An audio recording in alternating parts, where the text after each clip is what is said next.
Hello दोस्तों, अस्सलाम वालेकुम। अगर आप मेडिकल से रिलेटेड कोई भी इन्फॉर्मेशन हासिल करना चाहते हैं या जानना चाहते हैं तो आप बिल्कुल सही चैनल पर आए हैं। मेरा नाम है मोहम्मद शोएब, आपके चैनल मेडिकल मास्टर में खुशामदीद। आज की वीडियो के अंदर हम आपको बताने वाले हैं uses of aluminium hydroxide plus magnesium hydroxide. तो सबसे पहले तो हम इसके बारे में जान लेते हैं कि ये आपको इनके ट्रेड नेम क्या हैं। ट्रेड नेम से मुराद कि अगर आप मार्केट के अंदर किसी भी फार्मेसी पर, किसी भी मेडिकल स्टोर पर या किसी भी मार्केट्स के अंदर जाते हैं, मेडिसिन वाली मार्केट में, आपको ये चीज़ अवेलेबल है, ज़रूरत है, आपको ये चाहिए, तो आप इसको किस तरह वहाँ से ले सकते हैं, कौन कौन से नाम वहाँ पर मौजूद होते हैं। क्योंकि aluminium hydroxide plus magnesium hydroxide इसका एक जेनेरिक नाम है। तो इसके ट्रेड नाम के अंदर सबसे जो हमारे पास पहला नेम है, पहला नेम है वो है म्यूकेन। म्यूकेन जो है ये बहुत ही जो है सेल होने वाला प्रोडक्ट्स है तमाम मेडिकल स्टोर्स पे, फार्मेसीज पे। इसके अलावा जो हमारे पास सेकंड नेम है हमारे पास ऑक्सीकेन। ये भी मार्केट के अंदर मुख्तलिफ मेडिकल स्टोर से या फार्मेसी से आप ले सकते हैं। इसके अलावा तीसरा हमारे पास है जियोकॉन। ये भी आप मार्केट से ले सकते हैं। जियोकॉन ये भी बहुत अच्छा कंपनी है इसको बनाने वाली। हमारे पास जो तीसरा नंबर पे आता है वो है एसीकेन और चौथे नंबर पर लियोकेन आता है। इन नामों से जो है आप मार्केट से, इसके अलावा और भी काफ़ी नाम हो सकते हैं क्योंकि मुख्तलिफ कंपनीज जो कि इस सिरप को बनाती हैं वो अपने अपने ही नाम रखती हैं। तो लिहाजा आप किसी भी और भी नाम हो सकते हैं, लेकिन ये जो है बहुत ही ज़्यादा इस्तेमाल होने वाला नेम है जिससे आप मार्केट्स के से ले सकते हैं।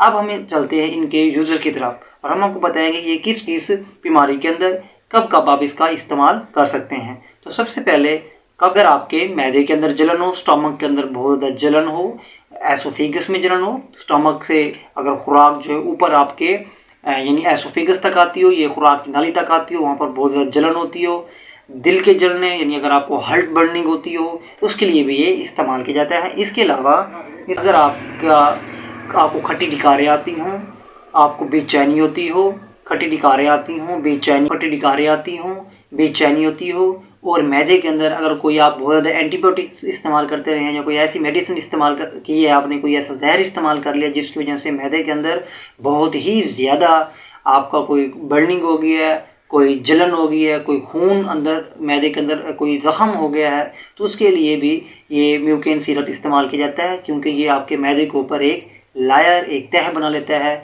जिसके आप इसको इस्तेमाल करके उससे काफ़ी जो हद तक आपको फ़र्क पड़ेगा। इसके अलावा एसिडिटी में, अगर आपके मैदे के अंदर एसिडिटी में इजाफा हो गया है, जलन में इजाफा हो गया है, अगर आपने बाज़ार की काफ़ी चीज़ें इस्तेमाल की हैं, होटलों वगैरह की काफ़ी चीज़ें इस्तेमाल की हैं, क्योंकि बाज़ारू चीज़ें अगर आप खाएंगे, इस्तेमाल करेंगे, खुराक इस्तेमाल करेंगे तो आपकी एसिडिटी की मैदे की में वो इजाफा तो होगा ही। तो अगर आप मैदे की एसिडिटी में आपका इजाफा हो गया है उसके लिए भी सिरप म्यूकेन जो है आपका इस्तेमाल किया जाता है।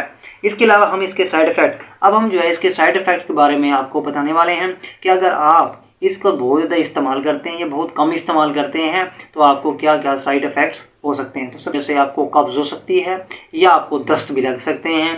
कब्ज़ हो सकती है, दस्त लग सकते हैं। इसके अलावा आपको बहुत ज़्यादा प्यास भी लग सकती है, लेकिन ये घबराने की ज़रूरत बिल्कुल नहीं होती कि अगर आपको दस्त लग गए हैं, क्योंकि